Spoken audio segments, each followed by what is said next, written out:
Hello everyone, আসসালামু আলাইকুম। কেমন আছেন সবাই? আশা করি সবাই অনেক বেশি ভালো আছেন।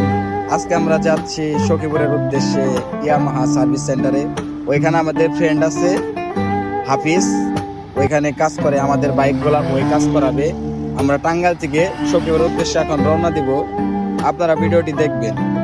এই যে এখানে আছে আমার ফ্রেন্ড সাদ, মোহিতেরই গাড়ি, ওর গাড়ি আর ওর বড় ভাইয়ের গাড়ি, দুইটা আমরা মানে সার্ভিস করাতে যাচ্ছি। একটু বেড়ানো হলো।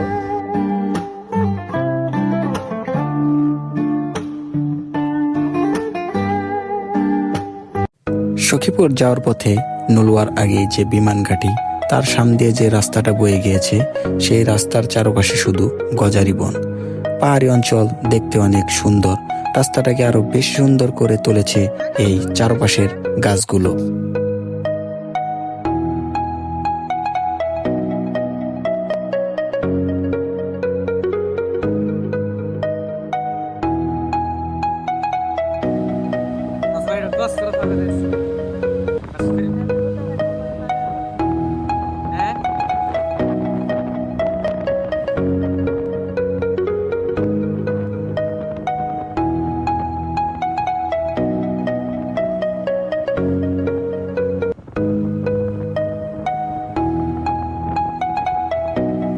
সখীপুর ইয়ামাহা শোরুমে, এই যে সখীপুর স্ট্যান্ড, আর এটাই হচ্ছে ইয়ামাহার সার্ভিস সেন্টার এসএ মোটরস। এখানে আমার দুই ফ্রেন্ড দাঁড়িয়ে রয়েছে।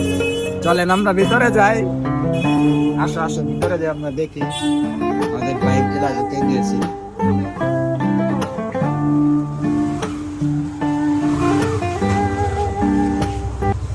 এই হচ্ছে ভাই বাজার, এই যে একটা ভাই, এই যে ওই যে আমাদের হাফিজ মামা। এখানে বাইক সার্ভিস করা হচ্ছে। মোহিত এবং মোহিতের বড় ভাই দুইজনে তাদের বাইকগুলো দেখতেছে কিভাবে কাজ করানো হচ্ছে। আর এখানে আমরা তিন ফ্রেন্ড বসে আছি রিসিপশনে, সাদ এবং তাহা। দুজনে রোজা রেখে অনেক ক্লান্ত। এই মুহূর্তে আমরা সার্ভিস সেন্টার থেকে বের হয়ে মসজিদে নামাজ পড়ে আমরা যাচ্ছি নার্সারির উদ্দেশ্যে। ফুল গাছ কিনতে হবে, দেখি বেলি ফুল গাছ এবং চায়না টগর পাই কিনা। এনে যাচ্ছি, বাইক রেখে এখন ভ্যানে উঠে পড়েছি। আমরা এসে পড়ছি ইসমতারা নার্সারিতে। দেখি ইসমতারা নার্সারিতে যে কি কি ফুল গাছ পাওয়া যায়। পছন্দ হলে ফুল গাছগুলো বাসায় নিয়ে রোপণ করবো। আপনারা ভিডিওটি উপভোগ করুন।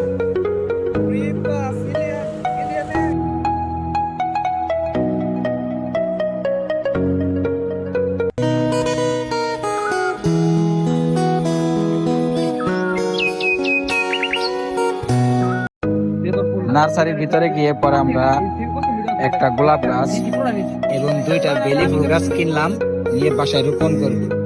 এই তিনটা ফুলই ভালো লাগছে। ভিডিওটি এই পর্যন্ত ছিল। ভিডিওটি ভালো লাগলে অবশ্যই লাইক, কমেন্ট, শেয়ার দিয়ে পাশে থাকবেন। আসসালামু আলাইকুম।